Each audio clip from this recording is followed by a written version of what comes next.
Hello, everybody. Thank you for tuning in. Uh, wow, very sensitive topic to talk about today.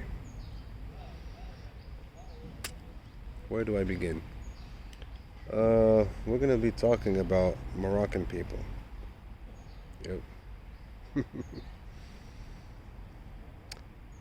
Uh, I don't know if you've seen recently the Netflix show Love Is Blind Habibi. In case you're not familiar with it, Love Is Blind is a reality TV show, and so it's like a social experiment where they bring people to meet their other half, and to not meet them physically, but to just speak to them behind a wall, and only after they fall in love may they meet. It's a beautiful show. I really enjoy it. I watched almost all the episodes, all the, yeah, all the episodes, I guess you can call them. Love Is Blind USA, Love Is Blind Germany, I guess. Love Is Blind Japan, Love Is Blind Mexico, Love Is Blind, all kinds of Love Is Blinds from all kinds of. And recently they got one which I know Arab people are very familiar with and very aware of as Love Is Blind Habibi, the Arab version. Very cute, very cute. I really liked it. And in that show there was two Moroccans. So these Moroccans, I mean, if you've already seen the show, you already know what it's about, what happened with these Moroccans. And I already, because I live in Morocco, I've grown up in Morocco, but I have also come from an Iraqi father. And I did not grow up only with Moroccans. I grew up with Middle Eastern people throughout the Middle East. Syrians, Libyans, Lebanese, Iraqis, some Palestinian, some Jordanian. I mean, I had friends from Iran. I had friends from, so not just Arab, but mostly Arab. And you can say that I have a very good judgment on the different kind of mentalities when it comes to different Arab countries or Arabic-speaking countries. So, in that show, as I was expecting, it did not work out very well with the Moroccans. So, I'm not someone who judges all Moroccans the same, but it's a very general thing that we see most of the time. A certain kind of behavior, a certain kind of mentality, a certain kind of lack of warmth, lack of sincerity, lack of openness, lack of transparency, and a lot of trauma to go, to back it up. Yep. A lot of trauma, whether it's with the males or the females. And nobody seems to do anything about it. So, if you don't know what I'm talking about regarding the show, please check it out, because I don't want to go through the whole thing about the show. It's going to take too long for the video. But from the show, the Netflix show, you can very well see the difference between how Moroccans usually are with each other, especially, but also with other people, and how other Arab countries are. Other Arab countries are more romantic, more genuine, more transparent, warmer, more emotionally available, sweeter. They're just more innocent. I'm not talking about the exceptions, I'm talking about the general rule. In Morocco, unfortunately, it's the opposite. You find very much less people who are like this than in other Middle Eastern countries, notably the Sham region, which is, more to the, Syria, Palestine, Jordan, Lebanon, and of course a part of Iraq also. But yeah, and the Gulf, well, that's debatable. Like Saudi Arabia, Dubai, and all those places, Oman. I mean, I don't. Yeah, it's not. It's a little bit different, but yeah. But the people from the Sham region are very much more, Usually you find that they are much more natural kind of people, They wear their heart on their sleeve. They're not ashamed of showing who they are, and you can see that they're very well at peace, or at peace with their with their male and like masculine and feminine aspects. Yeah.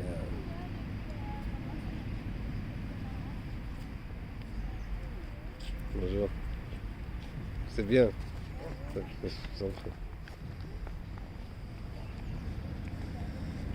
I just saw this woman. I think I can take the one in black, walking with her daughter. She just went up to the tree and hugged it. I like seeing that. Her daughter's pretty cute, but she didn't look. She didn't look anyway. She was just on her phone. So I just said to the mother, "That's good. C'est bien" in French. She was like, "Shukran, thank you." So back to our topic. And this is also to give all of you a certain idea of where I grew up and what kind of people I grew up around. Very emotionally detached, emotionally unavailable people. And even when they are emotionally available, they're emotionally available only on the surface. They're not really very emotionally available as you usually see in other in Arab countries, because they don't even consider this country an Arab country. Yeah, but it's an Arabic speaking country, and pretty much an Arab country, but yeah. Anyway, that's debatable, but yeah, just for lack of better words, we're just gonna call them Arab countries. So yeah, it's hard. It's hard, and this is why I don't feel at home here. Never really did feel at home. Never really had a community here. Never really was part of a group of people or here. Not that I don't want to, but because I just can't. You see a lot of things. Like, people here are not really there. There's a lot of ignorance. Like, you see little kids mistreating animals, and the adults just look at them. They're just like, yeah, whatever, let them do their thing.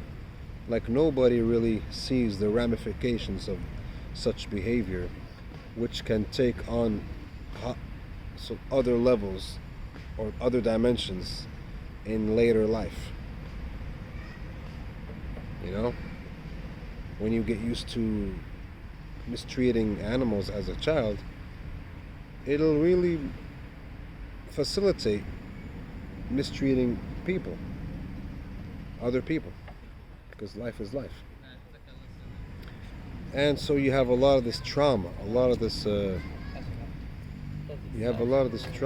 I'm talking here. Stop talking. You have a lot of this trauma, and people here seem to either like to dominate or to be submissive. And yeah, in all kinds of relations, family, society, with the government, with the friends. There's always one dominating the other, and if the dominant one gets dominated, he becomes submissive, and he allows the other one to dominate him. There's never a real healthy relationship between people here, where there's equal, like mutual respect, mutual respect, mutual like understanding. And I've had that experience only with Moroccan friends. Only with Moroccan friends. Not all of them, but a whole lot of them. Most of them. They just they just um, so either like from the beginning they see that you're kind of nice and you just you just like to please people. So they take advantage of that. They take advantage of it like for like good. And they never like try to be like, hey man, you know what? I'll let you, I'll let you choose. You choose what you want to. Like you choose what. Like for example, like I had a friend named Walid and a friend named Saad, kind of childhood friends who are very much like that. Because me, as growing up as a kid, I was very friendly. I like to. I was someone who was happy when I see other people happy, and I thought that because I like to make people happy, they would like to make me happy. I didn't think, I had no idea that such toxicity existed in people. I was very innocent, very ignorant, and so, so they're like,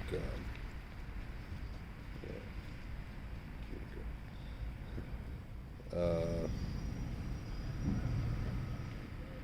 for example, we're at home, like I'm, so we're trying to, like, between friends, you want to choose what to do, what to watch, what activities to do, and it's always the other who chooses. Like if I say, oh hey, let's do this, and they're like, nah, no, let's do that instead. And me, because I'm nice, I'm like, okay, I want my friends to be happy, because I think that my friends want me to be happy too. Ignorance, because it's innocence actually. So I say, okay, sure, yeah, let's do it. It's never something that I don't want to do. Yeah. I don't mind if we do what he wants to do, because I can have fun with that too. But then with time, I started to realize, hey man, you know what? Whenever I try to suggest something, they just don't really care. All they care about is what they want to do. Like they never, like my friends was never like, hey man, like, choose something, choose a movie that you want us to watch, or choose a game that you want us to play, or they never like really allowed me to choose the activity or the thing. And then I started to realize it slowly but surely, and then I was like, hey man, you know what? I've noticed that you always want to choose what we should do.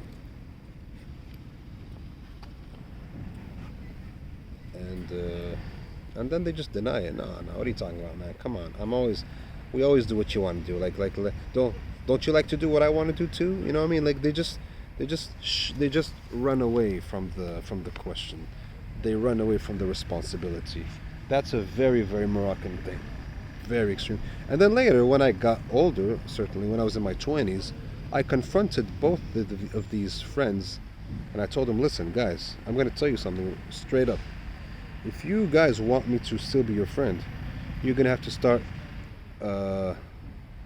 treating me with respect and being a true friend, meaning not being selfish, not taking my kindness for granted, not taking my kindness for weakness, and stop trying to dominate the friendship. Like, stop thinking that you always are right, stop thinking that you always have the best things to say, and that everyone should listen to you. So I just put them back in their place. And what are you talking about, man? No, you're just imagining things. I'm like, no, I'm not imagining things. That's how you do it. All right, yeah, all right, yeah. And they don't even apologize. Like, oh man, I'm sorry. Like maybe I was doing that and I didn't realize. No, nothing. A lot of people did that, and it's a whole other story with relationships with girls. No apology, no real like accountability, like, but not just with girls, so like I'm talking about these guys. These are guys. Same thing. Oh, what are you talking about, man? You're just exaggerating. They just gaslight you, They just gaslight you. There's a narcissistic problem in Morocco. People are narcissists. Men and women, narcissistic. And if you are not narcissistic, like me. I'm not narcissistic. If you are not, then you really suffer. I mean, you will suffer as a narcissist. I mean, as a narcissist, you will suffer, but in other ways, especially if someone puts you in your right place. But if you're not a narcissist, then people don't really know how to deal with you. People just seem to know how to deal with narcissistic people, or people who like to have a narcissist handle them. There is rarely someone like who's neither here or there. They're just like, hey man, it's mutual respect or nothing, you know? So very lonely here for people like that. And very hard to find people on the same level who are neither here or there, who are neither narcissists or victims of narcissists. And I mean, I prefer being alone than to be around people like that. So I spend most of my time alone. And the funny thing, when I meet my other friends who are not really narcissistic that way, when I meet them and when I don't see them for a while and then I meet them again, I start to notice these kind of traits within my friends, because they're around the same kind of people. Meaning, they're around narcissists and people who like to have narcissists handle them. So they kind of pick up on those traits, and then I have to start dealing with my friends and be like, hey man, like I gotta stay like vigilant with them. I can't just be relaxed and just trust that they will just not do any, fuck up anything. They'll always fuck up something. And then there's another issue. When they do fuck up, or when they behave in a certain way which is not really a healthy way, or something that's not really like, they're kind of like negligent,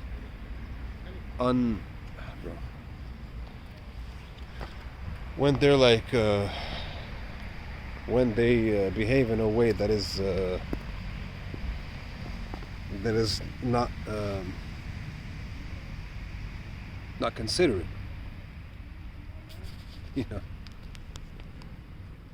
it's like, if you tell them, if you call them out and say, hey man,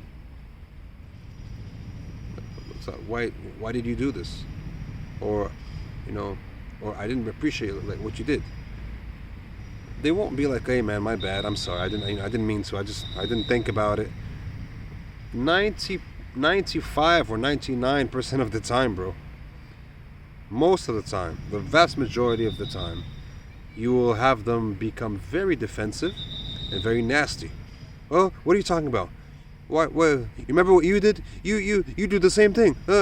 And what do you mean I do the same thing? No, I don't. Oh, stop. You're just being negative. Oh, you just.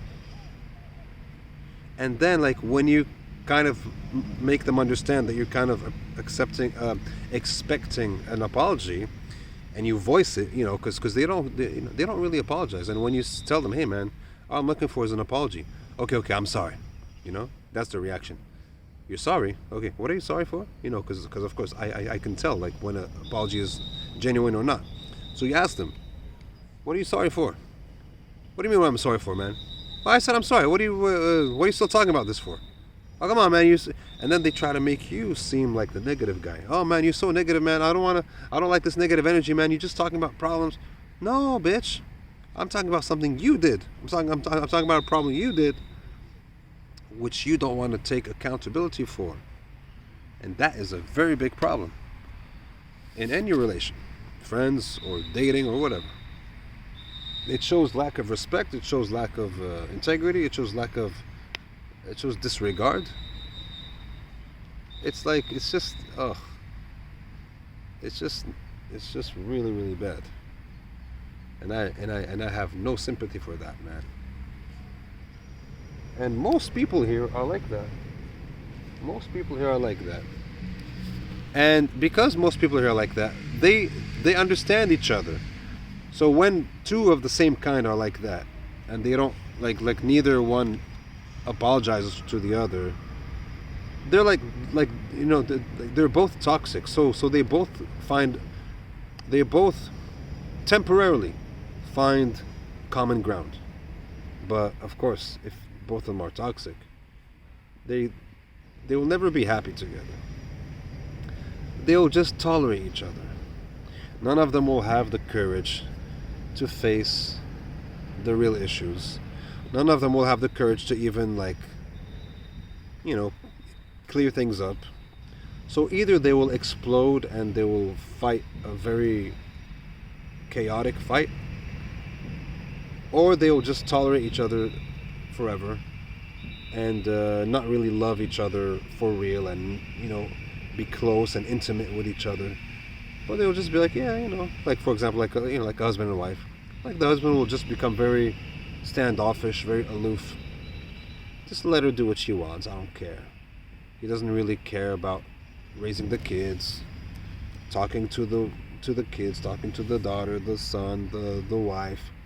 He's just doing his thing, and she's also doing her thing, and she's nagging because the man is not doing his his role anymore. He's just providing financially, but that's all he does. There's no like, how do you call it?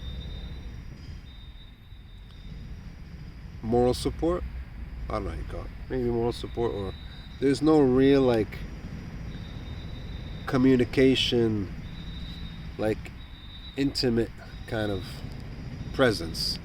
There's no emotional availability. There's no, and I mean, who can be happy like that? Who can be peaceful like that? No one. And then they go around talking about Islam, saying that Islam is peace and whatever and God, but they don't know any peace in their life. It's very sad. So I cannot live like these people, and I cannot live with these people. And I've tried. I really tried, because in the beginning I was very ignorant, and I just wanted to be like, hey man, because I have a mom, she's Moroccan, and I grew up here, and I'm like, you know what? I mean, this is my home. I mean, I grew up here. My mom is Moroccan. I speak the language. I kind of know the culture. So I mean, you have to belong somewhere, right? So you're like, yeah, I belong here. And for the longest time, everyone was telling me, hey man, you got to get out of here. Like, this is not your place. This is these are not your people. And I'm like, what are you talking? So I get offended. What are you talking about? I'm Moroccan, and I defend them, and I defended Moroccan people. I used to make videos in Moroccan Arabic since 2016, up till this year. So for 8 years, man, I was making videos in Moroccan Arabic, talking to Moroccans, trying to, and I have this channel. It's called Lion Entity. You can look it up, where I talk to Moroccans about a whole lot of things: spirituality, about health, about Moroccan society, about everything that's important in life. Just trying to help them out, trying to share what I know, and trying to make them more aware, trying to make them more conscious of things. But I'm tired of it. I'm not doing it anymore. I stopped, and people, like my fans, they were asking me, hey man, like why don't you make any videos anymore? Like, all we see you do is videos in English. I'm like, bro, I'm too tired, man. I made over 400 videos. Well, not all of them in Arabic. Maybe 300 of them are in Arabic. More than 50% are in Arabic. More than 50%. Maybe 60 or 70%, probably 70%, somewhere around there, at least. I'm just tired, man. And then you got those kind of people who come and try to convince you that you're wrong because you're not really following Islam, because you're not really thinking like people in society think, and you got to deal with those people very differently. So I tried. I wanted to try. I took it upon myself to try, and I tried. And yes, I did benefit some people. A lot of people came and thanked me and uh, learned a lot from what I had to share, which I'm really grateful for. So it did not really go to waste, but I do not I do not belong here. I do not belong with these people. I do not belong in this society. And I'm almost 40 years old. And I'm not married, and I'm not established as I want to be in my life. And that really pains me. That really pains me. Because I had a lot of opportunities to leave, and I refused them. Because I was like, no, man, I don't want to be like those Moroccans who leave their country. Because I'm someone who really loves. I have a lot of love. I just have a lot of love and a lot of heart. And I'm like, hey, man, because a lot of Moroccans, they, who have higher education, they leave Morocco because, like, yeah, they kind of become, they become kind of racist or judgmental against the other lower class of their country, and that was never me. I grew up in a high kind of class, and then we also experienced poverty for a good amount of time, where we didn't have any food in the fridge to eat too. And my parents were divorced when I was 12, and I went through the high and the low. I lived through both worlds. When we were rich, when I was going through the best school in Morocco, Rabat American School, that's where I get my English from. And I went through the times where my parents couldn't even pay for my school, and my school would like kick me out and say, hey man, I'm sorry, but we are obliged to kick you out until your parents pay. And so I remember I would stay at home for like 1 week, 2 weeks, and everybody knew that, yeah, Omar is not coming because his parents are not paying for his school. Because the teacher or the principal or whoever would come into the class and be like, okay, certain he would just call everyone out. Yeah, you and so forth. You have to leave because your parents did not pay. I mean, you know what that does to a child's self-esteem. I mean, I never really cared much, but I didn't like the look of pity in my classmates' eyes. I didn't like that. I'm a very proud person. I didn't like that. But I didn't really care much, but it was not a nice feeling, So I would go and I would come back. Yeah, whatever. Because it's not me, it's my parents. But, you know what I mean? You don't like to have your parents become a disgrace like that. It's not good.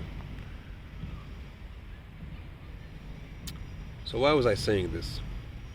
Yeah, so I didn't want to be like those Moroccans who just leave just because they have a better life elsewhere. I wanted to be here and contribute somehow, in some way, to Moroccan society, to Moroccan people. And that's what I tried to do with my YouTube videos in Arabic, and also teaching yoga and martial arts. Classical yoga, true yoga, not feminist yoga. True yoga, traditional yoga, spiritual yoga. But now I'm just like, no man, that's enough. That's enough. I've had my fair share of issues with these people, and I just can't take it anymore. My life is going away. I paid so much from my health and from my time and from my space and from my mind and from my heart for very little. And I pray that that little that I've contributed to can grow to be something bigger. But now, it is time for me to look for my life elsewhere, because I cannot keep living like this. I don't have any future here. I don't have any future in Morocco. I don't see myself living here. I can't seem to, it's very rare to find someone here who's on the same wavelength as you.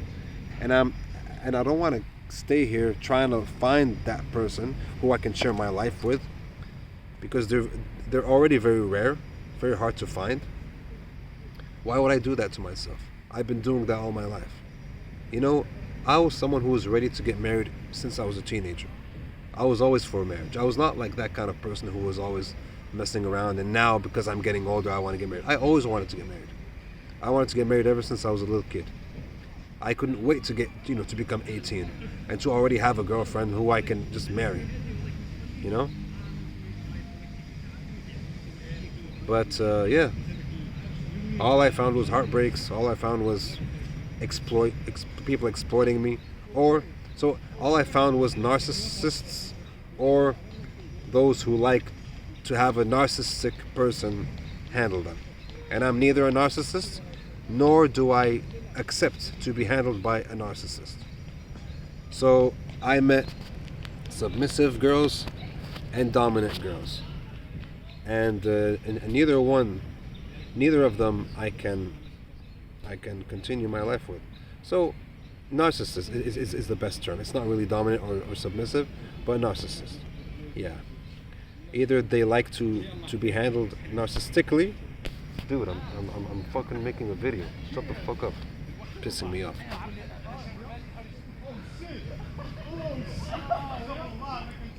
Anyway. Yeah. So.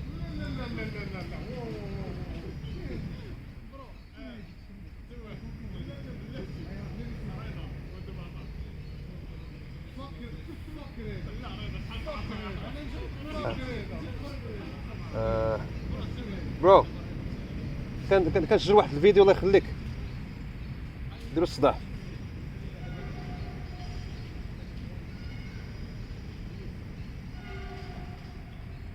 Idiots. They just stood there and started yelling, and I'm like, hey man, I'm trying to record a video, can you please move? And they just like reluctantly moved. They had to move anyways, because yeah, I'm not taking anyone's shit. Fuck that shit. Anyway, you see, this is where I live, and I just wanted to talk a little bit to you guys about my personal life and where I grew up and who I live with in this country. And I really want to leave this place. I'm determined to leave now. I never really wanted to leave, because I had love for the place I grew up in, but now sadly I cannot stay here. I need to find a new home, and if any one of you have any ideas, or if anyone can help me out in some way, I would really appreciate that, because it's not easy for me right now. I'm trying my best, but yeah, hopefully I can get out of here. And I mean, if anyone can help me out in any way they can, I don't know, in any way they can. I'm not saying it this way or that way, but I'm just kind of hopeless about the situation, to be quite honest with you. So I just want to share what I go through in this country, and I just yeah. Thank you very much for watching. Please, if you have any questions, anything you want to say, don't forget to put them on the comment section. Give this video a like if you liked it, and follow me for more content like this and more. So I'll see you guys very soon. Thank you so much. God bless you. Bye bye.